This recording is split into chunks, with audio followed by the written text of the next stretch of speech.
item-itemnya, nah ini karena ini masih di dalam RKK penawaran, dalam biaya penyelenggaraan K3 konstruksi dan keselamatan K3 dan keselamatan konstruksi, sebelumnya ada Perma 2014, sedangkan untuk penawaran yaitu dasarnya dari Permen 7 2019, atau kalau di sini Permen 21 2019. Apakah di dalam jika berbedaan di antara 21 2019 dengan Permen 7 2019, yang mana diikuti?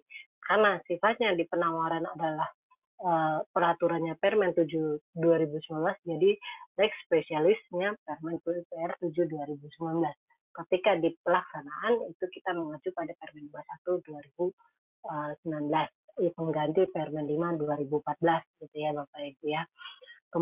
Nah, item-itemnya ada 9, yaitu penyiapan RKK, sosialisasi promosi K3, APD, asuransi dan perizinan, personel K3, fasilitas prasarana, rambu-rambu, konsultasi dengan ahli K3, dan lain-lain terkait pengendalian risiko K3 dan keselamatan konstruksi. Ini kita lihat apa saja item-item untuk penyiapan RKK. Yang jelas supaya menjadi manual itu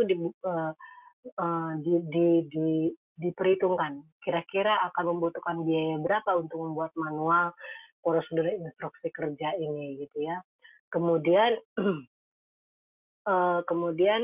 ada yang namanya sosialisasi promosi. Apa saja sih item-item dari sosialisasi promosi?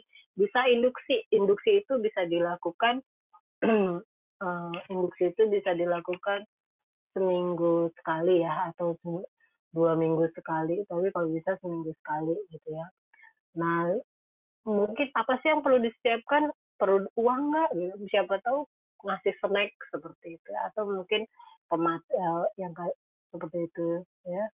Silahkan gitu ya. Kalau memang masih snack atau mungkin ngasih apa sih flyer untuk betapa pentingnya K3 seperti itu, atau pada waktu pertama kali ngasih induksi K3, bikin buku-buku kecil gitu ya untuk bagaimana mereka, seperti komik-komik itu kan banyak komik-komik K3 gitu ya, supaya membuka kesadaran para pekerja bagaimana pentingnya K3 itu. Jangan sampai melepas helm di dalam proyek, atau tidak mengenakan seluruh APD-nya, salah satu APD-nya, kan itu sangat penting gitu ya. Nah, terus kemudian pengarahan. Kalau pengarahan biasanya setiap mulai pekerjaan ya, atau setiap mulai hari gitu ya. Dan biasanya itu untuk kelompok-kelompok di dalam ketika ada pekerjaan khusus gitu ya. Kemudian safety talk gitu ya, atau toolbox meeting, ini silakan diselenggarakan, membutuhkan biaya apa saja. Kemudian perlukah pelatihan K3, misalnya untuk pekerja-pekerjanya gitu ya, dikasih pelatihan gitu. Kemudian simulasi K3 perlu tidak. Kemudian spanduk biasanya ada gitu ya di setiap proyek. Kemudian apakah perlu poster-poster, terus nempelnya di mana saja, di titik-titik mana saja perlu ada poster-poster, sehingga membuat pengingatan kepada para pekerja gitu ya. Kemudian APK, nah alat pelindung kerja ya, alat pelindung kerja dan alat pelindung diri. Sebenarnya alat pelindung kerja itu memang alat pelindung kerja itu biasanya gitu ya, biasanya ini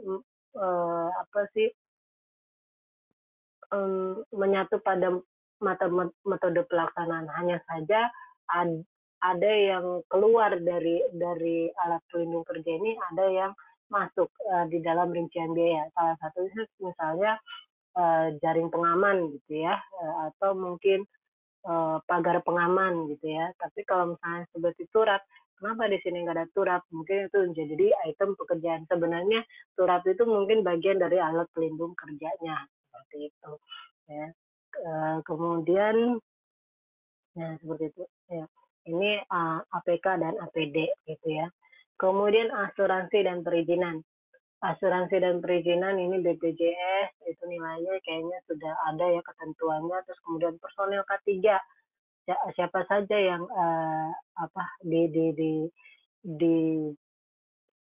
dimasukkan gitu ya di dalam K3 nih, ya apakah ahli K3 atau petugas K3. Nah, jadi mungkin ada beberapa pertanyaan penyedia gitu ya. Sebenarnya ini bagaimana kenapa kok ahli K3 aja sepertinya yang dapat ini ya, dapat remunerasi gitu ya. Nah, kita mungkin sama saja sebenarnya gitu ya. Kalau untuk biaya umum kan biaya umum masuk tenaga ahli gitu ya. Sebenarnya biaya umum bisa dirincikan gitu ya. Begitu juga dengan biaya penyelenggaraan sebenarnya bisa dirincikan. Walaupun kenyataannya mungkin ini ada 9 nanti setelah disatukan dibikin menjadi lamsam seperti itu ya. Kemudian fasilitas sarana prasarana kesehatan.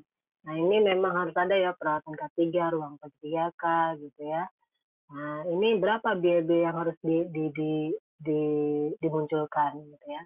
Kemudian rambu-rambu yang diperlukan gitu ya. Apa saja seperti itu. Kemudian konsultasi dengan ahli K3 gitu. Mungkin saja perlu ada spesifikasi khusus atau yang pekerjaan-pekerjaan khusus yang membutuhkan konsultasi dengan pakarnya dari ahli K3 gitu ya, bisa saja gitu ya. Mungkin tadinya itu dia cuma petugas K3 konstruksi yang ada di paket itu, kemudian karena ada salah satu pekerjaan yang cukup khusus diminta konsultasi untuk ahli K3 yang lebih pakarnya lagi gitu ya. Kemudian lain-lain ini termasuk APAR, kemudian jalur evakuasi bendera K3, lampu darurat dan sebagainya gitu ya. Contoh perhitungan biaya K3 gitu ya. Sebenarnya ini yang standarnya Bapak Ibu gitu ya. Tapi ada yang saya mau ajarin mungkin nanti lebih ke metode pekerjaan gitu ya, metode pelaksanaan pekerjaan sebentar ya. Ini yang seperti ini Bapak Ibu bisa ini aja. Kalau yang seperti ini saya yakin Bapak Ibu tuh udah paham gitu. Kalaupun belum paham nanti Bapak Ibu tanya saja. Jadi saya mau buka Excel saja ya.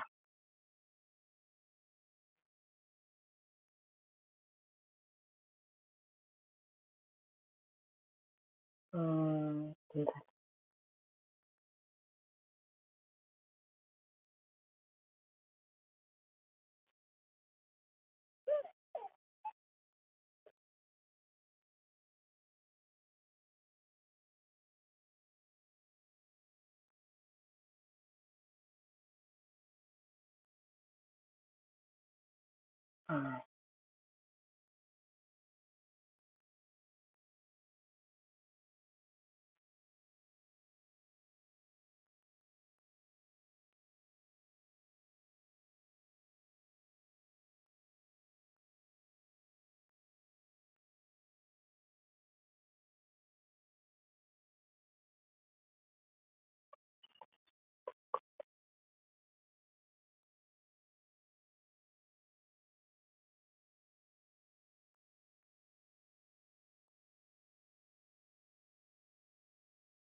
Oke, ini ya Bapak Ibu, ini pernah saya sharing kalau nggak salah ini di beberapa ini. Nah, ini saya bikinnya volumenya masih kosong-kosong ini supaya tidak ini ya. Nah, misalnya salah satu pekerjaan, salah satunya adalah mobilisasi personil atau kendaraan ataupun apa saja yang sifatnya mobilisasi, atau kita ke mobilisasi alat berat aja yang kelihatannya. Mobilisasi alat berat gitu ya. Kita lihat alat beratnya itu ada ekskavator gitu ya. Ada ekskavator, dan kita lihat ini dia.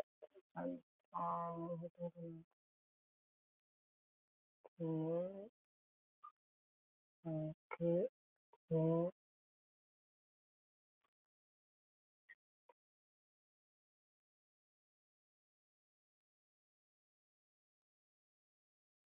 Oke. Nah, ini Bapak Ibu ya. Peralatannya untuk mobilisasi alat berat, ada peralatan dan material apa untuk mobilisasi yang jelas alat beratnya sendiri ya.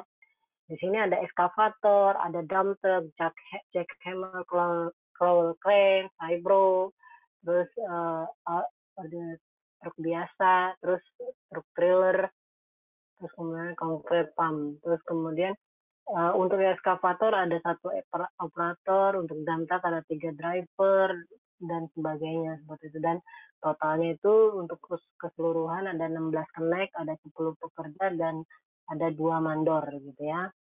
Nah, identifikasi bahaya dari mobilisasi alat berat yaitu adanya lalu lintas mobil alat berat apa saja. Identifikasi bahaya ada 7. Satu fisik ya, bahaya fisik kita lihat. Apa kira-kira bahaya fisik? Kita lihat kemarin bahaya fisik ada pencahayaan, ada apa, dan mungkin nggak ada di situ ya. Gitu. Kemudian kalau bahaya apalagi bahaya fisik, bahaya biologi, ada bahaya mekanis ya. Bahaya mekanis atau kalau fisik mungkin ini salah satunya adalah tertabrak gitu ya. Itu mungkin bisa masuk ke fisik. Coba kita lihat kemarin definisi bahaya gitu ya. Ini ya.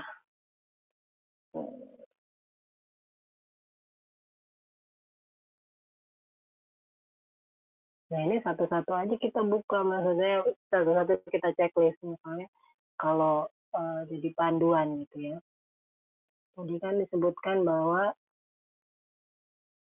bahaya ini ada 7 ya.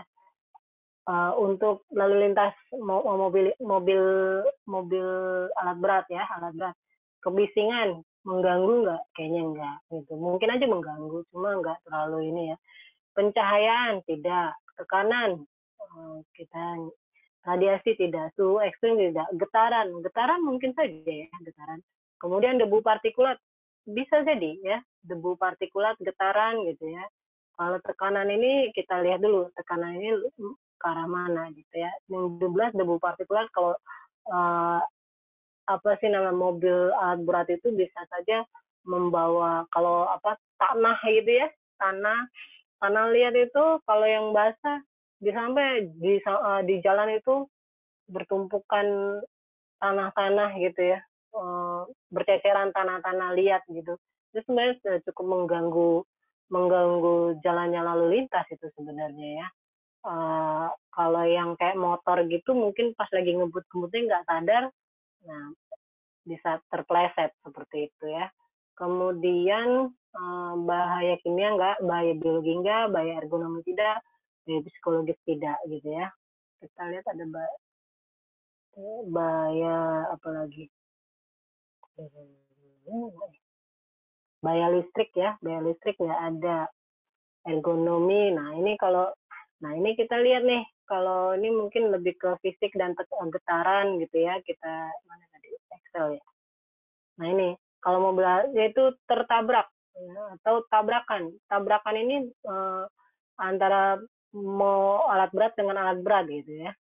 Mungkin operatornya lagi lengah, nggak lihat antara vibro dan ekskavator lagi ini tiba-tiba tabrakan gitu, siapa tahu. Atau mungkin tabrakan antara alat berat dengan mobil gitu ya. Ada itu saya pernah kemarin ke Kalimantan, saya perhatikan truk gitu ya, truk itu tabrakan dengan mobil yang sedang melintas seperti itu. Truknya lagi mundur gitu ya. Nah itu salah satu yang perlu diperhatikan. Terus kemudian amblas gitu ya. Amblas mungkin bisa jadi dia ke arah jalan yang sebenarnya jalan itu mungkin bukan kelasnya alat berat gitu ya. Akhirnya jalan itu amblas karena atau mungkin proyek itu sendiri kan mungkin masih tanah itu dan karena dipertimpa apa mendapatkan tekanan dari alat berat menjadi amblas. Pelik bisa saja terus kemudian pecah ban gitu ya. Pecah ban ini biasanya untuk yang alat-alat berat mmm, yang bannya nggak dari besi, dari karet gitu ya. Mungkin fibro bisa ya, kemudian, fibro, iya fibro ya, terus kemudian ban kempes untuk truk gitu ya. Terus terguling, bisa saja terguling gitu ya. Banyak saya perhatiin truk itu terguling ketika mungkin, supirnya nggak lihat di situ ada solokan atau apa, itu kadang-kadang terguling gitu ya, dan teronggok gitu sampai sore sampai ada yang bantu gitu ya, atau mogok, seperti itu. Nah ini, kemudian kalau ini kelihatan, eee, penetapan pengendalian resikonya adalah, ini resiko ini diterima atau tidak gitu ya, yang jelas tidak diterima gitu kalau tertabrak gitu ya. Nah, bagaimana supaya ini, bisa dikendalikan karena tidak diterima ya, kalau mogok mungkin masih bisa diterima gitu ya, gitu. Oh, mogok gitu, karena apa, mungkin apa sih namanya, udah usia gitu ya. Nah, salah satunya dengan memperbarui, onderdil salah satunya, mungkin gitu pengendalian resikonya. Nah, kalau yang tertabrak ini apa, ya mungkin, supaya truknya tidak tidak menabrak, tidak tidak tidak terguling ya, driver dan operatornya harus tersertifikasi gitu ya. Eee, Sekarang kalau nggak salah, bukan nggak salah, memang sudah dipersyaratkan untuk kontrak itu syarat berkontrak pekerja-pekerja harus bersertifikasi gitu ya. Nah ini nanti ketika waktu PAM kan akan ditanya, apakah pekerja-pekerja penyedia itu mempunyai sertifikat kompetensi? Nah, iya sertifikat untuk misalnya kalau untuk yang operator di scaffolding udah punya gitu, nggak punya. Nah itu pada waktu kerja itu dipersyaratkan kepada penyedia supaya pekerjanya itu punya sertifikat operator scaffolding seperti itu. Nah itu nanti kan diperhitungkan oleh penyedia. Oh, butuh sertifikat berapa, kemudian untuk membuat sertifikat itu harganya berapa, dapat seperti itu. Kemudian alat-alat punya surat layak fungsi karena mungkin kalau mogok-mogok itu ya atau apapun itu dia harus apa sih namanya di fungsikan dulu ya. Kemudian apakah perlu ada kalibrasi? Mungkin saja ya, seperti di AMP itu perlu kalibrasi gitu ya. Nah ini berapa gitu untuk membuat surat layak fungsi itu begitu. Nah ini untuk yang mobilisasi alat berat. Nah kalau untuk yang ada seperti APK-nya mungkin ya kita lihat dulu ya. Apa contohnya yang APK seperti seperti turap gitu ya. Taking out ini kayaknya nggak terlalu, kemudian operate keluar masuk di junction berdebu, nggak ada, kayaknya memang harus ini ya.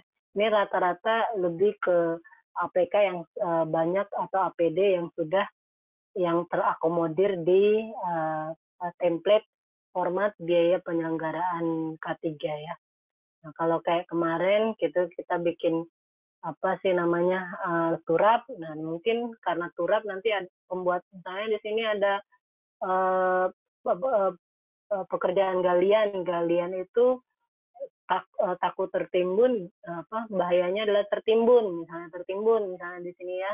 Kemudian penetapan pengenaan adanya turap. Nah, turap ini nanti Bapak Ibu apakah masuk sini? Tidak gitu. Nanti Bapak Ibu kirim keterangan, ini masuk metode pelaksanaan sehingga dia masuk ke item turap seperti itu Bapak Ibu ya. Kira-kira seperti itu untuk biaya penyelenggaraan K3-nya Bapak Ibu. eh, untuk RKK saya lihat dulu contohnya ya. Hmm,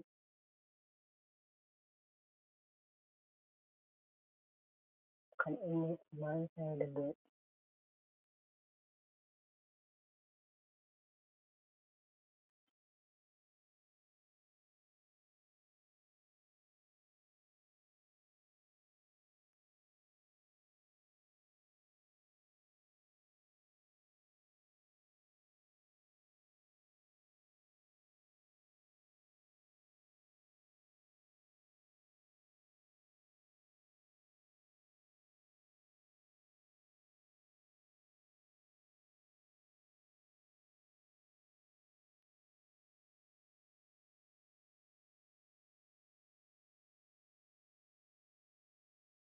Oke, mungkin, kalau contohnya kemarin saya udah buat, saya agak lupa RKK,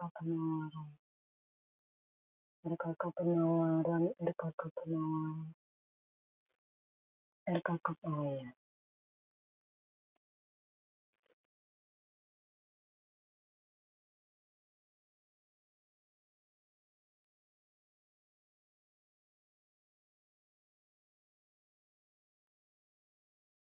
Nah ini ya, ini bisa kita lihat, ini ada contoh, saya ngambil aja lah gitu ya. Ini ya, dia pakai daftar isi, kemudian ada A-nya tadi, terus kemudian, maaf nih agak lemot.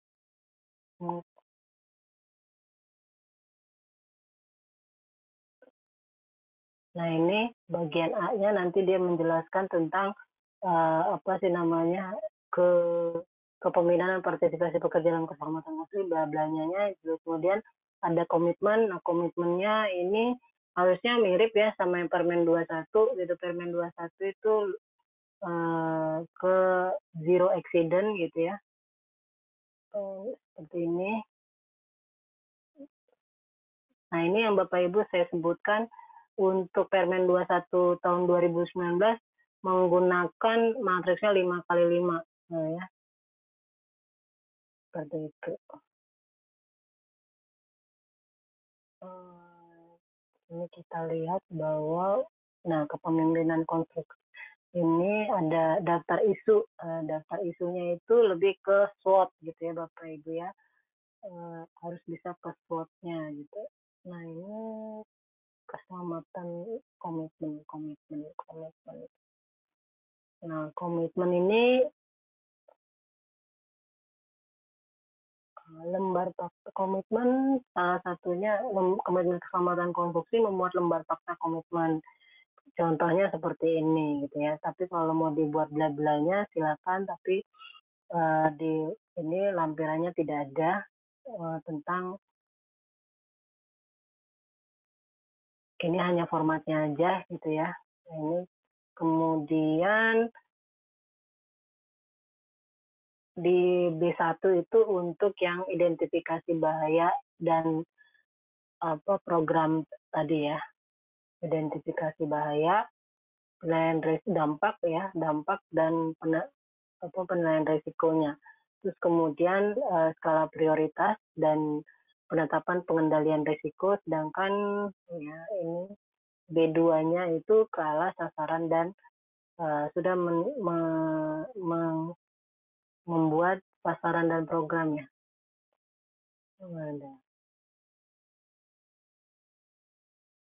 Masuk ke B1 juga. B1-nya nanti harusnya B1 untuk B1 ini tidak hanya sampai pada skala prioritas penilaian, tapi juga sasaran program.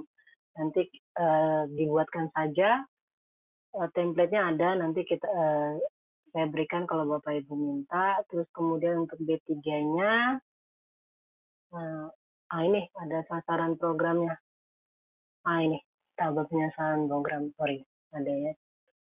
Terus ini B1. Terus yang B3 itu lebih ke untuk organisasinya ya.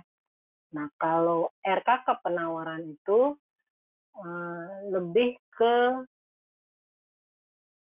sampai C ya. Sebenarnya sampai D aja sih gitu ya. Sampai D aja yang dilampirkan, tapi biasanya kita tetap isi C, D dan E, tapi C, D, E ini tidak dinilai. Yang dinilai adalah B1, B2 gitu ya.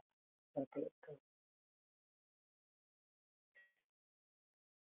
Kemudian nanti ketika kontrak RKK pelaksanaan ini, apakah Bapak Ibu bisa review lagi, silakan gitu ya. Kalau mau dibuat review atau mau RKK penawaran ini dibawa pas PCM, silakan. Nanti kan dibahas lagi oleh PPK gitu ya.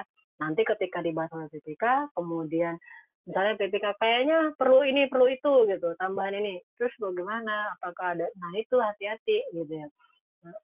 Akan jauh lebih bagus sebenarnya Bapak Ibu lebih detail ketika menawar, ketika ada pembahasan dari PPK kemudian meminta penambahan ini tuh biayanya bagaimana, karena kan biasanya kalau di Bina Marga itu LS ya, lamsam. Nah, kalau walaupun ada rinciannya tapi di rekapnya itu misalnya item biaya ini satuannya jadinya lamsam gitu. Nah, kalau lamsam kan nggak walaupun nambah ya duitnya segitu gitu. Itu yang perlu Bapak Ibu cermati ketika menawar seperti itu. Mungkin demikian Mbak Diana, lebih kurangnya saya mohon maaf dan saya menutup materi saya dengan mengucapkan wassalamualaikum warahmatullahi wabarakatuh.